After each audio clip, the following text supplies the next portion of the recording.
Thank you for joining us today for the Foodie Virtual Hub session on Fire Up the Grill and Fire Up Your Profits with Center of the Plate offerings sponsored by Cisco. The webinar is hosted by the Wisconsin Restaurant Association, dedicated to the success of the food service and hospitality industry. WRA serves as your primary resource for regulatory guidance, training opportunities, and solutions to relevant challenges. A couple of housekeeping items before I turn things over to our presenters. Feel free to submit questions using the chat feature or the Q&A box, whichever you prefer, found at the bottom of your screen. We'll open up questions at the end of the session. The webinar is being recorded and will be sent to you later this week. If you would please answer the quick feedback questions after the session, it would be greatly appreciated. A huge thank you to Cisco for sponsoring and leading the session today, a great partner of WRA's with valuable business solutions for you to consider. I will now introduce our presenters for making today's session possible. I thank you. We have with us today two Cisco Premium Protein Specialists, Chef Brent Persick and Kevin Copeland. Brent and Kevin, I will go ahead and turn this session over to you. Thank you very much. Really appreciate the opportunity to present to you today. Coming off hopefully a busy Mother's Day weekend for everybody. We have some fantastic grilling ideas. I know when I was driving in this morning, there was some snow on my windshield. So I know grilling season is starting and people are anticipating that. We have some fantastic items for you today. And I'll get started with the first item.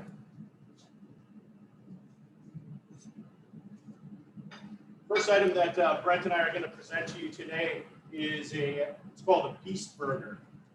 This is a 8-ounce burger patty that is the blend between Wagyu beef, let me just look at my notes here real quick, wild boar, bison, and elk. And Brent's going to show you some presentation on that right now.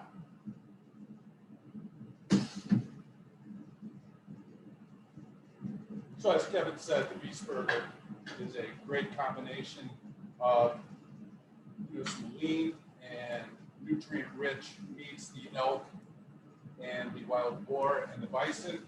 And once you pair that up with the Wagyu beef, which has a lot of the marbling and the richness, it just leaves you with a very flavorful, juicy burger.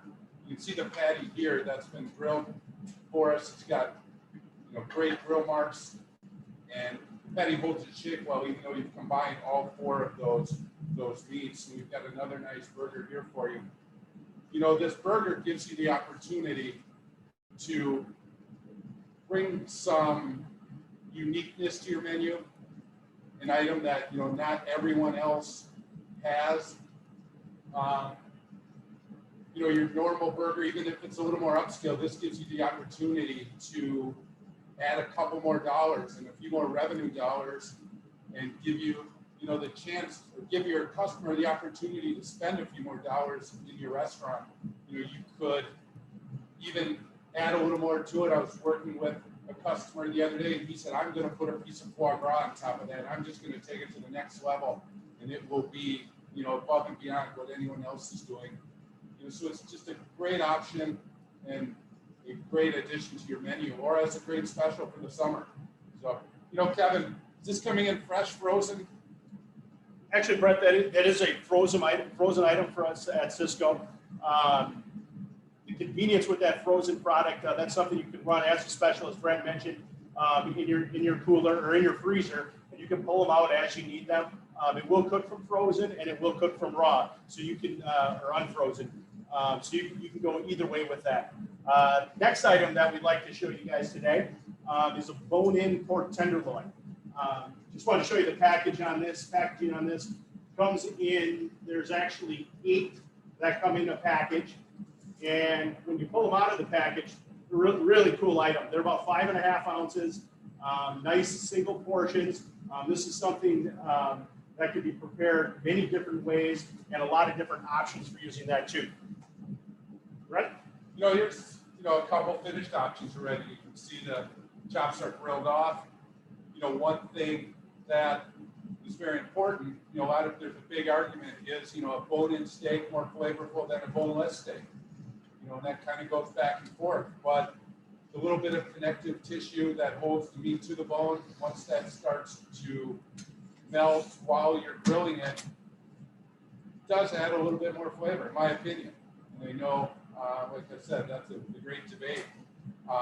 You know, after marking your steaks, it'd be a nice option to just flip it up right on the bone side to allow the heat to penetrate through the bone so that your temperature, whether you're going for a medium rare, whatever you're going for, is consistent throughout your piece of meat, not when your customer gets to the bone that they're looking at, you know, raw pork. So that could turn a few people off. So, you know, we put together a couple other options here plated.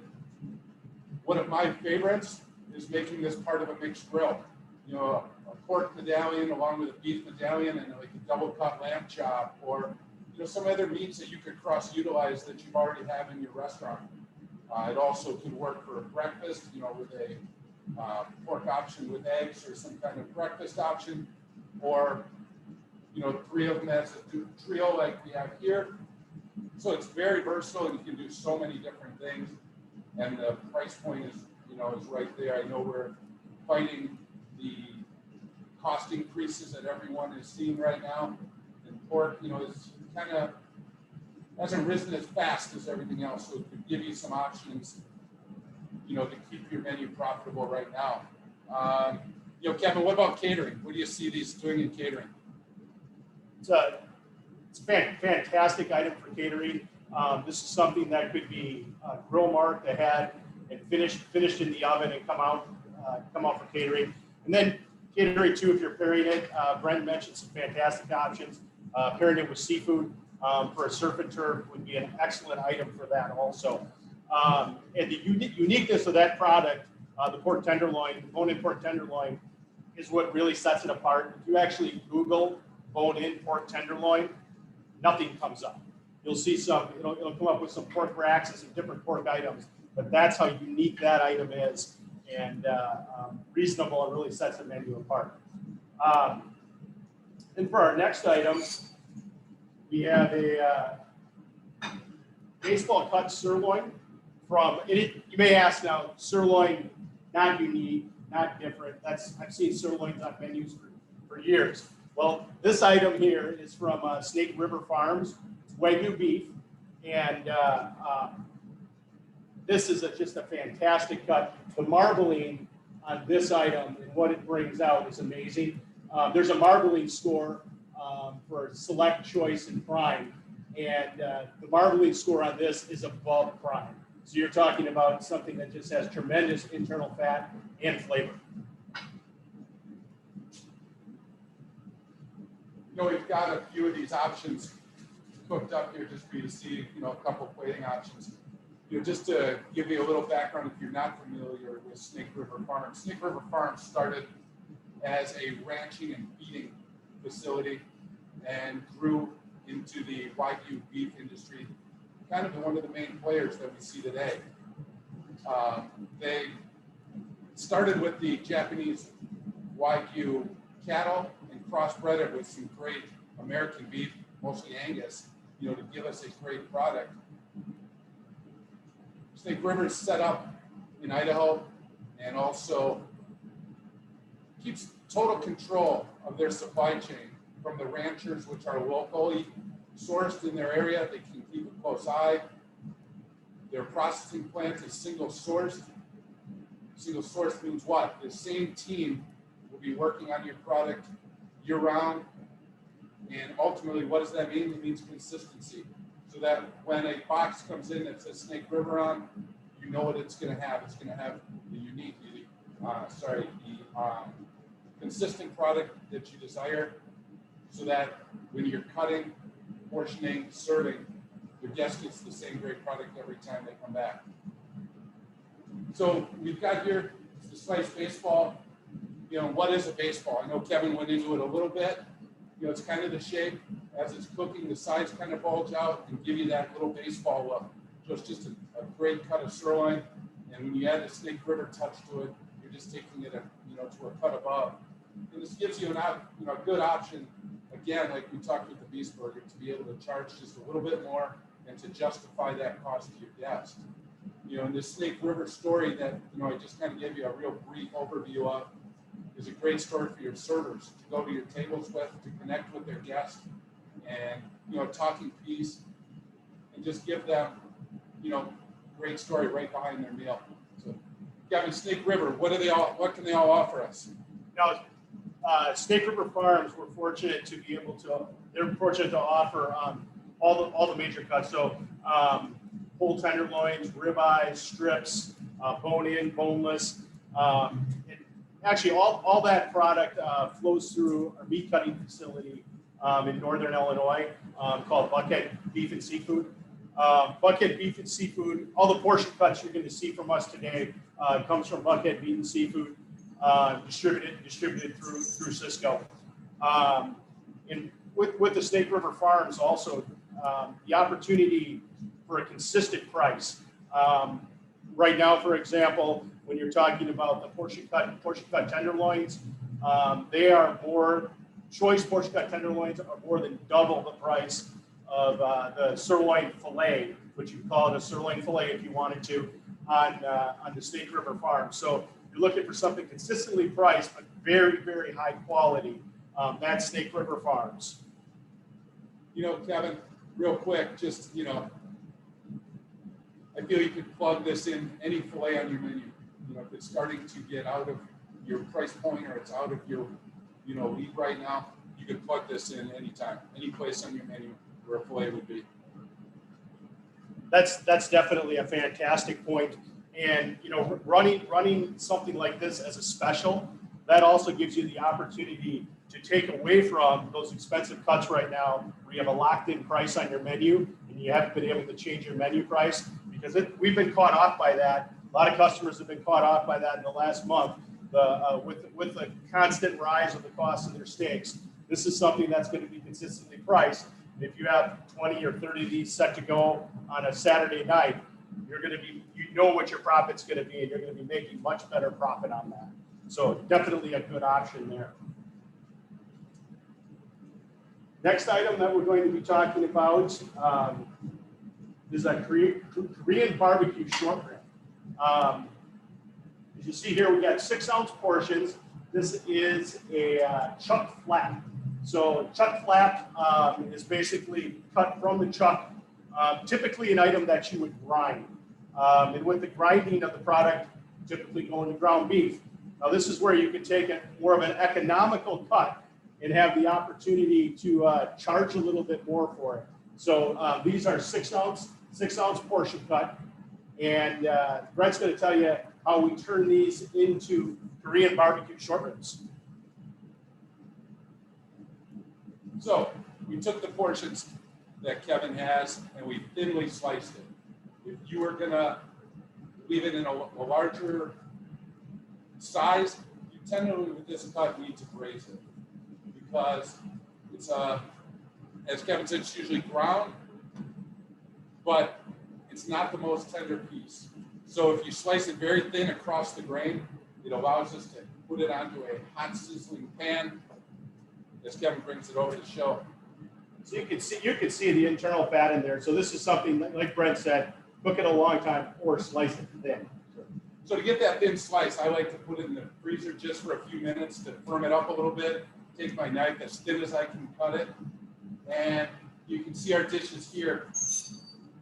We put them with a little of our Korean barbecue sauce and get them in a hot wok. And we've got a great product. Since it was sliced so thin against the grain, we've got a nice tender finished product. We have our poke bowl here. We've also put it alongside in a basket with fries. You can use this in so many different ways, whether it be to top off a salad, to put in a wrap, to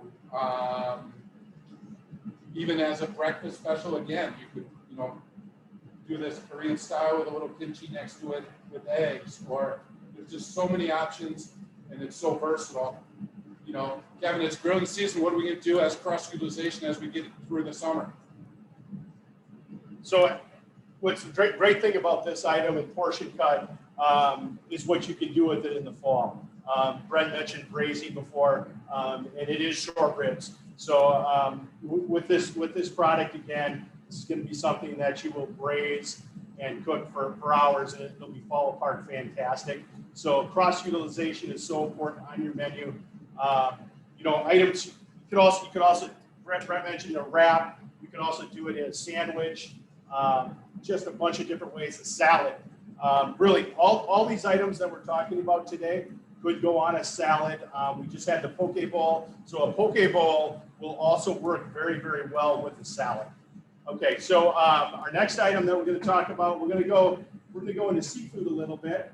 And right here we have a loin of tuna, sushi grade tuna, and we did this into a poke bowl. But something else that will definitely grill up, and you can grill this steak up very, very well. You know, cook it rare as you want. This is sushi grade tuna. You know, with that tuna, we have, you know, it's such a versatile item no matter what type concept. You know, in a steakhouse, it can be a grilled steak, you know, for the, you know, the seafood eater in the group.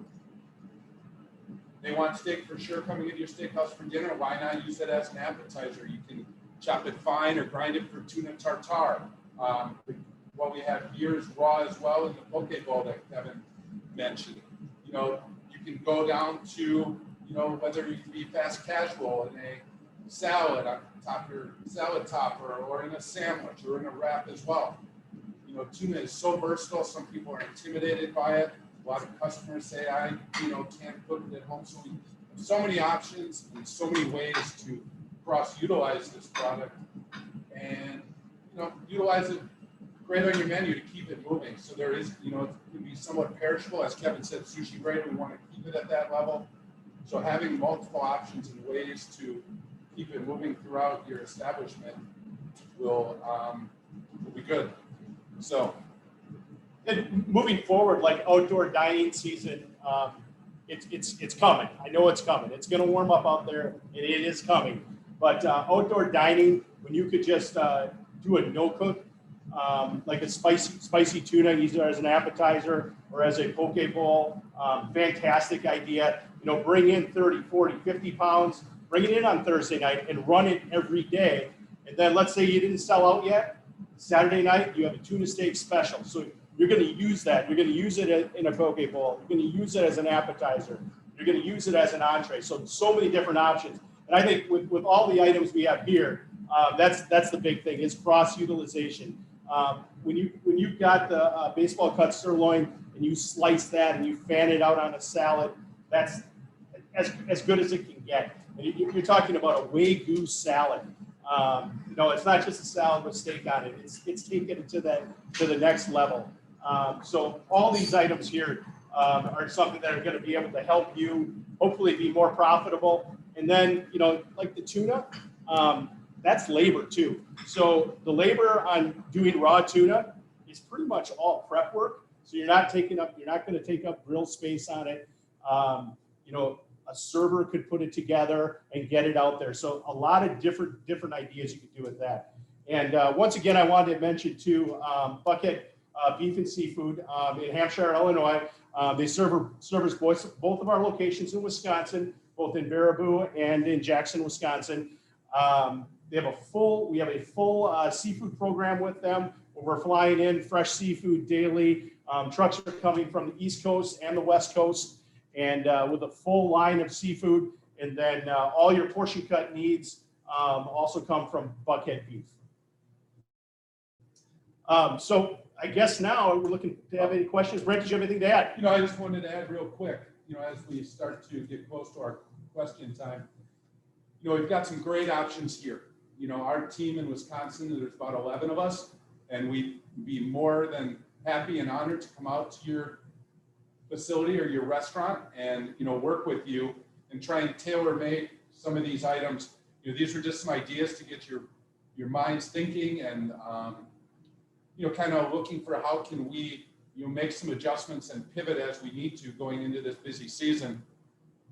And, you know, reach out to your sales consultant and ask, can I have one of the specialists or one of the chefs come out and work with us we have so many tools, whether it be working through the costs on your menus to make sure they're still profitable as costs keep increasing. We have all those tools available, and this isn't a one size fits all. It's tailoring it to your establishment and what you're trying to accomplish and keeping you profitable through tough times, whether it be labor or food costs. Thank you very much for the opportunity. So we'll open this up for questions. Thank you, Brent and Kevin. We will do exactly that. We'll give our audience here a moment to type in a question or two here as we wait.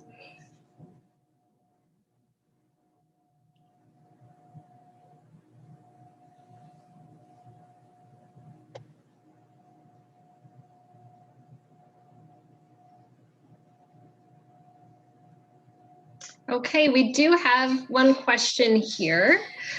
Are you seeing trends for other items like seafood and pork? Any trends in that area?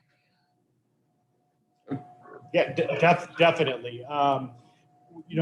Friday night fish fries are huge in Wisconsin. And I've actually talked to customers that are concerned that if they get that much busier on a Friday night, they're not sure what they're going to do because now they have takeout and fish fry works great on takeout. So other items that'll work along a fish fry, like the tuna we talked about, that would be a good option, or a grilled salmon.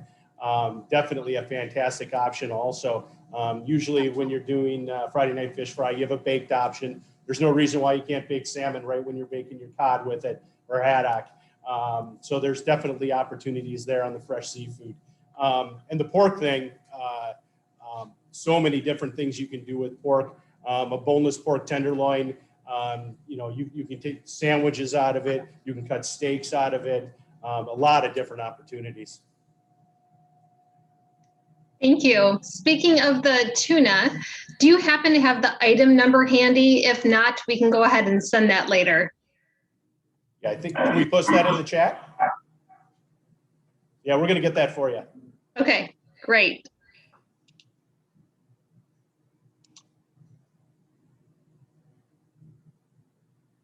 Another question here.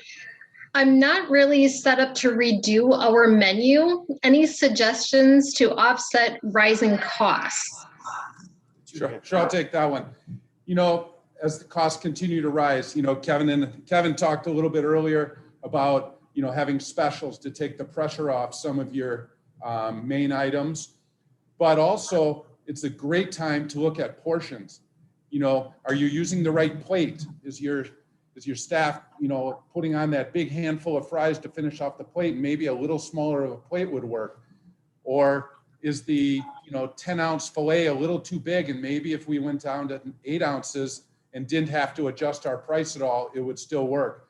So it's a good time to really look through item by item, make one of everything and really look at it and say, what can I do here? I'm not able to change my menu or adjust my price, but what can I do with my plate one by one to help alleviate that and keep my restaurant profitable? Yeah, running specials or features are so important to take pressure off your menu, and also to make it, fresh and get new ideas. That's just such a great way to start out. Thank you. Another question here. With increasing beef markets, do you suggest we increase our menu or just ride this out? At this point, it's tough to just ride it out. Sysco has a lot of services to help you with your menu and menu pricing, from menu analysis to menu engineering, and our sales consultants will work with the restaurateur directly and figure out where they need to be and try to find out the right price. Bottom line, it's the operator's decision. But we like to think that we can help out. Yeah, we can, we bring those tools and bring our wealth of knowledge and experience and things we're seeing in the marketplace. And on the menu side, yes, raising prices is difficult, but if you can come up with a new menu design, a few new menu ideas, that takes the pressure off of that too. Because there's, you never want to hear, hey, why did you raise your price, or you're too high on this? But there are the realities. You go to the grocery store and prices aren't lower in the grocery store right now. Those are going up too. So people do have it on top of their mind right now. So, you know, it's time to take a look at that. Thank you. I'll just give our audience a couple more seconds here, and hopefully everybody sees that item number for the tuna in our chat here for everyone.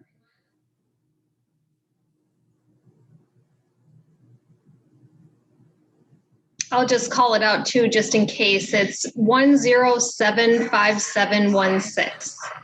So 1075716. And just to give everybody a little bit too more on the tuna, since that's come up a couple times, this loin will be a little bit bigger.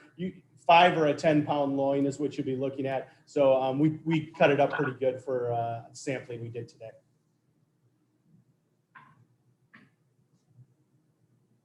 Here's a good one. It's what's on everybody's mind, and it's a little bit off topic today, but if you have anything to share, we'd love to hear it. We're short-staffed in our kitchen. Any ideas or suggestions? I mean, I'll take this one. You know, it's really hard, you know, being short-staffed, just coming off a big Mother's Day weekend as well. I'm sure everyone was pushed to the limit. You know, it's a good time to look at your items and where could you find, maybe if you're cutting your own pismos or you're cutting your own ribeyes, maybe it's time to look at portion cut. Yes, the cost per pound will be a little bit expensive up front, but the labor cost won't be there and the consistency will be there. You know, if you guys are tired and not really, you know, into it, or you need to give somebody a day off, you can't have your 8-ounce fillets all coming in at 10 ounces because everything you saved is just going right out, right, you know, right there in over portioning. So it's a good time to look at that, whether it's that or even maybe look at some convenience items. You know, some things have come a long way. You know, we stock a few items like pre-braised short ribs, and that can be a 2-day process from, you know, searing to getting them in the braising process for 4 to 6 or longer hours or longer. And, you know, we've got some great products like that have come a long way. You know, I've been around a little while, quite a while actually, but you know, I would never have looked at some of those items years ago. And now it's like, these are as good or better than, you know, some people make from scratch, not trying to bash anyone's ego or talents, but it could really save you on a busy night and still be able to keep those menu items and keep them going out at a high level. And I think sous vide items, either pre-done or sous vide items that you have the capability to do in your kitchen, I think are something that can save time also. It's a lot of prep at the beginning, but when you're really busy on a Friday night, Saturday night, it's an item that can really save you. And then protein-wise, you don't think of raw too often, but carpaccio, beef carpaccio, beef tartare, steak tartare, those are a couple options too that can be made in advance so that you're not bogging down your kitchen during the night. And then obviously we talked about the tuna tartare, ceviches. You could do so many different things with ceviches, from salad to tacos, just so many different options for that. And obviously as an appetizer too. So sometimes doing appetizers, that can take pressure off the kitchen, slows things down a little bit. You're making money at the table still, but it gets things more in line. It's not going to kill the kitchen too. You know, even a few of those items we showed earlier, like the poke bowl, or, you know, anything that had the tuna or the Korean short rib in, you could or, you know, plug or switch them up, however, and they would still be great items. You're giving you more menu items, more choices, but not having to bring in more items or more prep. So just more cross utilization is key. Cross utilization is so important. Thank you. I appreciate you answering that one here for us too. I do have a comment that they're having trouble finding that item. They're looking for it as we speak. So I think somebody is double checking that. Yeah, and what they could do too, just contact your sales consultant, and we'll make sure you have the right item. Okay. Thank you. Well, it looks like that might be a wrap here. So I just wanted to thank you both, Brent and Kevin, for leading this session today. Thank you, everybody, for attending. And again, you will receive that recording. If there's anything you want to look back on, you'll be able to do that easily. And Cisco will be joining us again on Monday, June 14th. And that is a session at the same time at 2 p.m. on local sourcing. So we will look forward to more details on that very soon. You should be able to register for that in the next week or two. So thank you again, everybody. Have a good rest of your afternoons. Thank you very much. Thank you. Thanks for the opportunity. Take care.